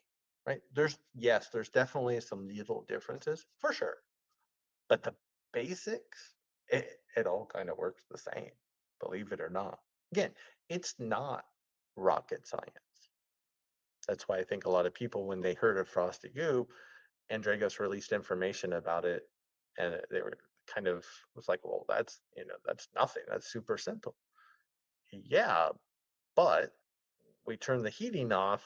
They turn the heating off for 600 apartment buildings for 2 days in sub-zero temperatures in the middle of winter. Right? There was a real world impact. So remember, you have these physical system, the air conditioner, your where you're bringing in your natural gas supply, right? Your combustion chamber. The whole job of control systems is to monitor what's going on in the environment and then allow us, if we need to, as operators, to make changes. And yes, there are conversations, right? How is AI going to start running those operations? Are you going to allow it? That's a whole that's a whole other thing. But what if I can connect to that controller, right? And I can look at those values just like we did, right? We connected to that controller and we made changes behind the scenes. We didn't even use the HMI, right? That was just there for reference. But how can I connect to that controller and make changes to where there's a real world impact? Like in that case, right? Eventually we got to the point where we could turn the air conditioner off completely. Boom. Again, it might not sound like the end of the world. And to some in some environments, you turn off the air conditioner, it's not a big deal. In that one manufacturing client, yeah, it's a huge deal. There's a great example of the Cyber Avengers, which is a hacktivist group out of Iran, essentially. And like many hacktivists, they make really big claims. And they had made a claim one time about they had hacked into a water treatment facility in Israel. And what was kind of funny was, well, they had hacked into a water treatment facility, right? Hacked into using mostly, and it wasn't like this huge water plant that served 10,000 plus customers. It was the essentially the pump that cleaned the water in a hotel pool. And that's kind of, to me, that really is like this example of how OT pen testing and attacks really work. Because again, most of the times, right, you're not going to have that HMI, right? All you're going to have, right, are these numbers. And I use these because I think, again, these are pretty easy to recognize. I know Fahrenheit's weird for if you're outside of the United States, sorry. But other than that, right, I think, it's really probably easy to guess what this could be. So the next lab in this series is, well, what if you don't have the HMI? Then what do you do? But then also think of like an attacker. I don't want to necessarily crash the plant today because I want to put myself in a position, or what they talk about, pre-position, to be able to have an impact down the road in the future. So hopefully that was a little overview. I have a lot of fun with that, so I hopefully everybody else does as well. I appreciate everybody for joining. If you have a couple of quick sections, I just had the information about. Oop, there you go. Again, if you do me a favor, if you can, like the session. Of course, if you haven't checked out my YouTube channel, you can subscribe there because I have.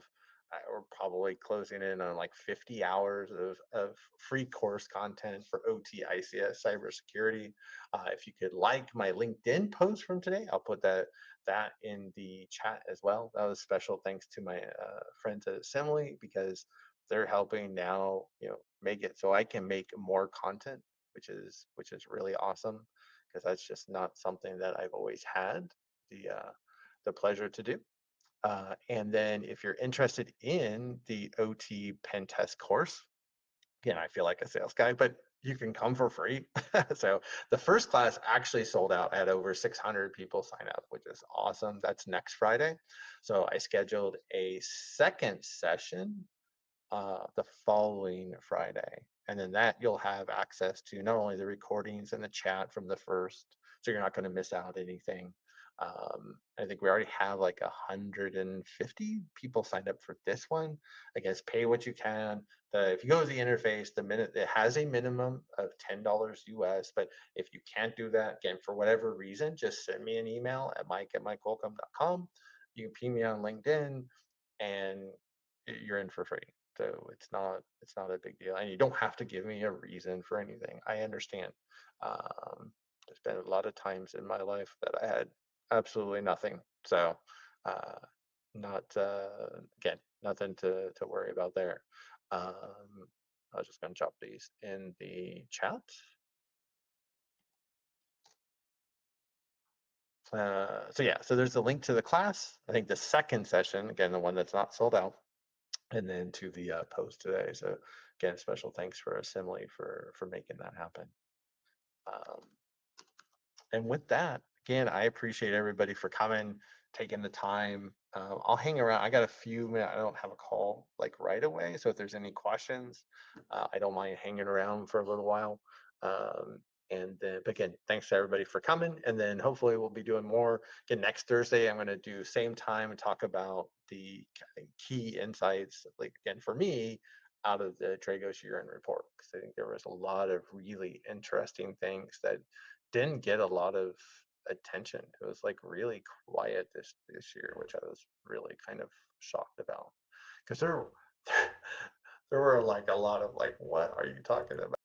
All right, so I will be attending this course next week. Um, I probably won't be live streaming it like I did this particular event this time. But I'm trying to get into pen testing, mostly for the OT ICS side of things, not just your typical IT side. I'm already on the OT side, so I want to stay on that. That's so I just want to make a like a lateral movement. But I appreciate everybody that's come through, like the live, showed love. Appreciate it. Um, this was great. I appreciate Mike. He's a South Carolina resident like I am, and he's doing great things. He's one of the biggest cybersecurity professionals in the world, especially when it comes to like OT cybersecurity. So I'm a huge follower. I'm trying to learn. I'm going through his YouTube channel to learn more about things as well as getting my own practice in with the labs. So I appreciate everybody to come through. We did his lab. This is the lab that he did in the video that we did earlier in the live stream. So hack your first OT ICS system. And we just use the different little emulators with some Python scripts. I did everything in my Kali Linux VM. But Mike um but Mike threw out a valid point to me as well in his video here that I should familiarize myself more with Windows machines. Because say even though I'm trying to learn Linux, I am trying to learn Linux and do things in my lab setting with Kali Linux and my other Linux old operating systems. I do need to learn Linux. I mean, I need to learn Windows machines a little bit more because those type of like Kali Linux, those things are not allowed in or on certain sites. They won't allow you to have that on your computer or anything like that. So if you just got a regular Windows computer machine, that is allowed. Um, some places don't even allow you to have your phone on you. So be able to be versatile in this when it comes to like pen testing and OT security, cybersecurity. Those things does matter. So you got to familiarize yourself with different platforms, different operating systems, if say all the sort like that. So that's where I'm at right now in my journey. Um, I mean, I'm not a zero anymore. I'm not a zero. I'm at least a one. I'm at least a one. Because I do have some knowledge. Um, but I'm still young. I'm still learning, still learning. But this has been fun though. This has been very fun. There gonna be some more labs that I'm going to be doing. Um, especially try hack me. I have a whole try hack me lab that I have to finish. So I'll probably be doing some more try hack me labs.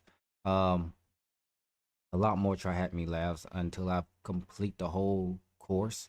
Then I think they just started a new course on try hack me. So I'll be doing try hack me labs.